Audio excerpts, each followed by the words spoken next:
우리 하나님의 말씀은요, 로마서 12장 1절에서 2절의 말씀입니다.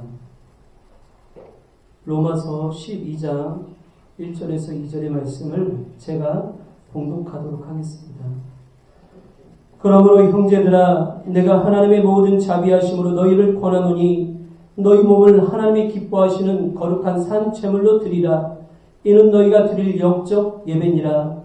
너희는 이 세대를 본받지 말고 오직 마음을 새롭게 함으로 변화를 받아 하나님의 선하시고 기뻐하시고 온전하신 뜻이 무엇인지 분별하도록 하라. 아멘. 삶의 현장에서 그러지 못할 때가 많이 있어요. 목회자인 저도요, 그러지 못할 때가 너무나 많이 있습니다. 이 성전 저희가 이전을 했어요. 뭐 다 알지만, 우리 성도님들과 나눴지만, 성전 이전을 하면서, 제가 성전 이전이 이렇게 힘든 줄 몰랐어요. 성전 이전이 힘든 줄 모르고, 제주도에서 열쇠를 넣는 거를 누워서 떡 먹는 것보다 쉬울 줄 알았어요. 재정만 있으면 될 줄 알았어요. 그런데 우리가 다 알고 있듯이 제주도는요, 교회를 얻기 위해서, 교회를 하기 위해서 건물을 빌리면 아무도 내어주지 않아요. 이게 이 과정 속에서, 이 환경 속에서 환경에 우겨싸임을 당해가지고요, 제가 누구를 잃어버렸냐? 예수를 잃어버렸어요. 그 예수를 막 이제 심령이 막 조급해 오는 거예요. 그러다가 코로나가 딱 걸려버렸어요. 그래서 몸이 이제 아파지기 시작하니까 아무것도 안 보이는 거예요. 환경만 보이는 거예요. 환경만. 그러니까요, 이 머리 가뜩이나 좋지 않은 성격 속에서 우리 최 선생님 집사님은 제가 저를 잘 이렇게 직접 경험해 보진 않으셨거든요. 제가 성격이 그렇게 좋은 편이 아닙니다. 되게 까칠하고 민감해요. 그리고 고집스럽고, 뭐 예전에 청소년 사역하면서 한동안 우리 중등부 선생님들은 그런 저 때문에 되게 힘들어했어요. 그런데 이게 믿음 안에서 그런 게 아니라 인간 안에서 그러니까 너무 이제 성도들도 다 힘든 거예요. 저는요, 세상이 끝난 줄 알았어요. 교회가 무너져 내리는 줄 알았습니다. 그런데 그 속에서 원인을 찾아보니까 예수를 잃어버린 거예요. 예수. 왜 제가 이 얘기를 하느냐? 우리가 믿음으로 산다고 하면서 생각과 사고 속에서 눈에 보여지는 현실만 바라보다 보니까, 사람만 바라보다 보니까, 환경만 바라보다 보니까, 세상만 바라보다 보니까 누구를 잃어버리냐? 하나님과 우리 가운데 맺은 이 언약, 이 복음, 하나님의 이 위로, 예수 그리스도를 잊어버리고 예수 그리스도를 통해서 우리 가운데 이루신 하나님의 그 구원이라는 놀라운 은혜와 사랑을 놓칠 때가 너무나 많다라는 것이죠. 그런데 바울은요, 우리에게 권면해 주고 있어요. 그것을 놓쳐서는 안 된다. 철저하게 우리는 예수 안에서 생각하고 예수 안에서 사고를 가져야 된다는 거예요. 이것이 우리의 출발이 되어져야 돼요. 출발. 눈을 떠서 눈을 감는 우리의 삶의 모든 삶이 이 예수 그리스도 안에서 생각하고 사고를 해야 된다는 거예요. 할렐루야. 네. 그럴 때 우리의 삶이요, 변화되기 시작한다. 내면 안에서 이 사고로 인하여서, 이 복음으로 인하여서 바울은 이야기해요. 이것이, 이 복음이 하나님의 능력이라고, 이것이 하나님의 지혜라고. 이 하나님의 능력과 지혜로 말미암아 이 능력이, 이 지혜가 우리의 내면을요, 긍정으로 바꾸기 시작해요. 내면만 바뀌어지는 것이 아닙니다. 우리를요, 진리의 길로, 생명의 길로, 은혜의 길로 인도해요. 그래서 우리의 삶의 모든 위기 속에서 우리가 우리의 어떤 선택을 하는 것이 아니라 이 말씀으로 하여금 선택하여 그 말씀 가운데 우리로 하여금 순종함으로 믿음으로 가게 한다는 것이죠. 할렐루야! 네. 그래서 우리가 이 믿음 가운데 진리의 길로만 가게 하는 거예요. 은혜의 길로만 가게 하는 것입니다. 네.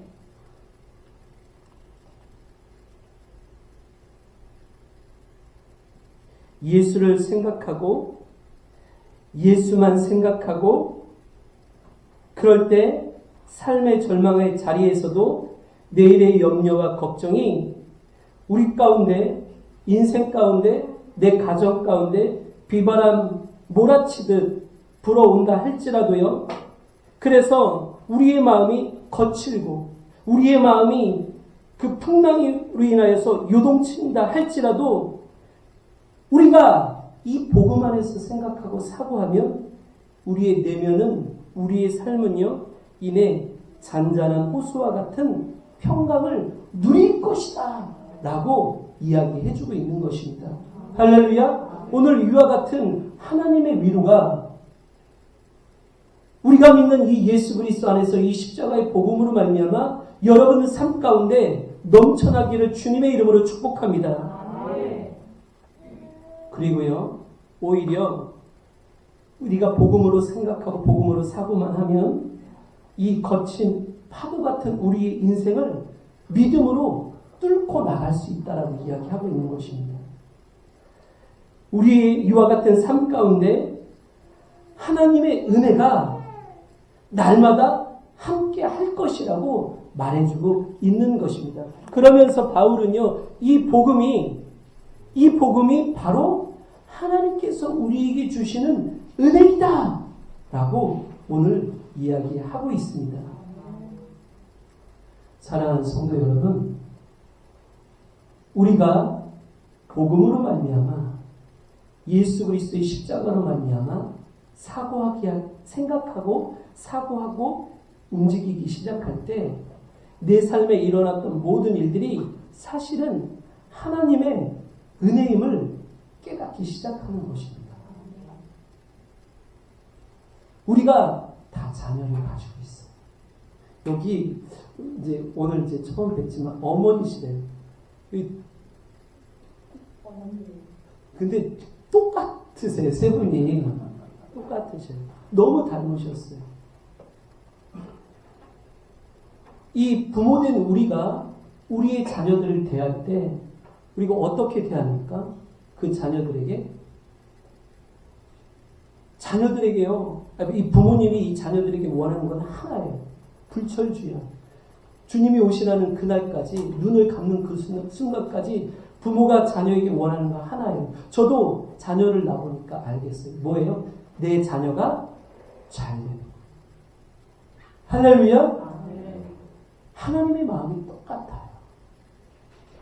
우리가 우리의 인생 속에서 그 하나님의 은혜, 하나님의 사랑을 누리지 못하고 알지 못하는 것은 무엇이냐면 내 사고가, 내 생각이, 내 행동이 예수 그리스도라는 하나님의 이 복음, 하나님의 위로, 하나님의 은혜로부터 지금 시작되지 않았다는 사인입니다. 우리가 만약 예수 그리스도라는 이 하나님의 복음, 십자가의 복음, 하나님과 우리 가운데 맺은 이 언약, 하나님의 구원을 가지고 이제 생각하고 사고하고 행동하며 우리의 인생을 바라보기 시작할 때 우리 삶에 일어났던 모든 것들이 사실은 내 하늘 아버지의 은혜라는 것을 깨닫기 시작한다는 거예요. 내 삶의 모든 열매와 기쁨이 사실은 내 노력이 아니라, 내 수고가 아니라, 내 어떤 것으로 얻어진 것이 아니라, 내 자랑이 아니라, 내 의가 아니라 하나님과 나와 맺은 이 언약 가운데, 그러므로 하나님의 자녀된 우리에게 베풀어 주시는 하늘 아버지의 사랑이고 은혜이라는 것을 알아가기 시작한다는 것입니다. 할렐루야! 이러한 하나님의 은혜는요, 고난 가운데 있을지라도 오히려 고난이 감사가 되게 합니다. 다윗이 이야기합니다. 시편 119편에 고난을 당해보니까 그것이 내게 너무 유익하다라는 거예요. 왜요? 그 고난을 통하여서 하나님의 율례와 규례를 알게 됐대. 무슨 말이냐면 하나님의 마음을 알게 됐다는 거예요. 하나님의 뜻을 알게 되어졌다는 겁니다. 우리가요, 어떠한 고난과 환난의 자리에 있을지라도 그 고난과 환난을 바라보는 것이 아니라, 역경을 바라보는 것이 아니라, 힘듦을 바라보는 것이 아니라, 예수 그리스도의 십자가, 하나님의 위로, 이 십자가의 복음을 바라보고 생각하고 사고하면 오히려 그 고난의 자리에서도 우리가 감사할 수 있다는 것이죠. 내일에 대한 소망으로 넘쳐나고 오히려 고난의 시간들을 감사하며 이 고난을 주신 하나님을 오히려 우리가 찬송하게 되어진다는 것입니다. 할렐루야! 할렐루야! 비로소 우리가 그렇게 사고하고 생각할 때 일상 가운데 있었던 소소한 모든 일들이 감사로 느껴지기 시작하는 거예요. 지나온 모든 일들이 비로소 하나님의 은혜였구나 라는 것을 깨닫기 시작한다는 것입니다. 그렇기 때문에 무엇보다도 우리의 사고와 생각이 항상 예수 안에 있어야 하는 것입니다. 또한 이 십자가의 복음은요, 오히려 이 세상으로부터 우리를 분리하고 분별하게 합니다. 이 분리와 분별이 그냥 단순히 선과 악을 깨닫는 것이 아니라 우리로 하여금 이 세상 가운데 하나님의 구원이 증명되게 한다는 거예요. 왜냐하면 이러한 변화를 통해 하나님의 은혜를 깨닫기 시작할 때 우리는 우리의 삶의 어떤 자리 가운데서도 감사하기 때문입니다. 할렐루야! 그래서 세상에 하나님을 믿지 않는 사람들은요, 이 복음을 향하여서 뭐라고 말하냐면 미련하다라고, 미련하다. 사랑하는 성도 여러분, 세상 사람들 눈에는요, 고난, 역경, 환난 중에서도 그것을 오히려 감사하는 우리의 모습이 미쳤죠. 근데 미쳐도요, 제대로 미친 거예요. 왜냐? 예수에 미쳤기 때문인 것입니다. 할렐루야? 왜냐? 세상에 많은 돈에 미친 사람들, 세상에 명예에 미친 사람들, 세상에 썩어질 많은 것들에 자신의 모든 인생을 투자하여 그것을 쫓아가는 사람들은요, 세상의 것들로 통하여서 구원받지 못합니다. 하지만 예수는 우리를 구원해 주시기 때문입니다. 왜냐? 이것이 하나님과 우리 사이에 맺은 언약이기 때문에, 약속이기 때문에요. 이 약속은, 이 언약은 변하지 않아요. 하나님 후회하심이 없습니다. 근데 성경은 우리에게 뭐라고 말하냐? 이것이 전적인 하나님의 은혜 선물이다라고 얘기합니다. 노력의 대가, 수고의 대가로 주는 것이 아니라 하나님이 우리에게 주시는 그냥 선물, 거저 주시는 은혜라고 말하고 있는 것입니다. 믿기 때문에 감사할 수 있는 것입니다. 이러한 믿음의 감사는 우리 삶에 하나님의 구원을 증명하게 하는 거예요. 여러분, 짧은 말이지만 대단히 중요한 말입니다. 믿기 때문에 감사한다는 것. 그래서 이 감사는요, 우리 삶에 하나님의 구원을 증명해요. 하나에 살아왔던 우리의 삶의 모든 것들을 우리가 뒤돌아보고 생각해보고 상기해보기를 원합니다. 그 모든 삶을 하나님과 우리와 맺은 언약 예수 그리스도의 복음 안에서, 그 십자가 안에서 생각해보기를 원합니다. 여러분, 살아왔던 모든 삶의 내 인생의 이야기들을 예수 그리스도 안에서 생각하고 사고해 보시기 바랍니다. 그러면요, 이 모든 것이 하나님의 은혜이다 라고 고백하게 되어지는 거예요. 할렐루야! 내가 오늘 숨 쉬고 살아가는 것 자체가 감사이고, 내가 다시 그 안에서 거듭난 삶으로 하나님의 자녀가 되었다라는 것을 확신하는 삶, 믿는 삶, 그러므로 인해서 이 믿음의 삶을 통하여서 감사가 날마다 넘쳐나는 하나님의 구원을 증명하는 삶. 이것을요, 우리는 복음 안에서 날마다 상기하고 생각해야 하는 것입니다. 여러분, 이 은혜를 베풀어 주신 하나님 앞에 감사하시기 바랍니다. 여러분들의 삶을 통하여서 하나님의 구원이 증명되어질 것입니다. 하나님의 복음, 우리 예수 그리스도를 꼭 붙잡고 믿으시기 바랍니다. 어떠한 자리에 있든지, 그리고 어떠한 삶의 자리에 있더라도 감사로 목소리 높여 예수 그리스도를 찬양하시기 바랍니다. 하나님의 그 삶 가운데 그 감사로 말미암아, 그 찬송으로 말미암아 반드시 증명되어져 이 세상 가운데 여러분들을 통하여서 나타날 것입니다. 사랑하는 성도 여러분, 추수감사절입니다. 우리에게 행하신 모든 것들 너무 많은 감사가 있죠.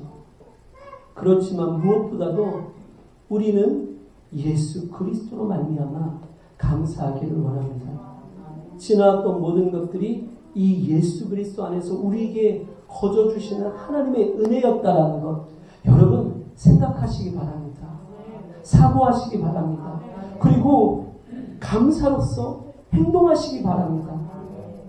그 감사가 여러분의 삶에 하나님의 구원이 반드시 증명되어져 나타나심으로 말미암아 세상에 하나님의 구원을 믿지 않는 사람들이 여러분들을 향하여 저기 저 하나님의 사람, 믿음의 사람을 보라라고 외치게 될 것입니다. 우리가 이 세상 가운데 오히려 수많은 사람들을요, 이 구원의 길로 감사함으로 찬송함으로 인도하게 되어질 것입니다. 이제까지 살아온 모든 것들이 하나님의 감사이고, 오늘 우리가 살아가는 것 또한 그 하나님의 은혜로 말미암아 감사인 줄 믿습니다.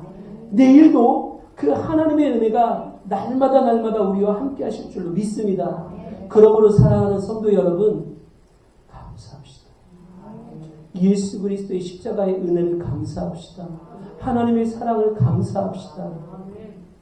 그런 우리 교회 되어지기를 주님의 이름으로 축복하고 축원합니다. 기도하겠습니다.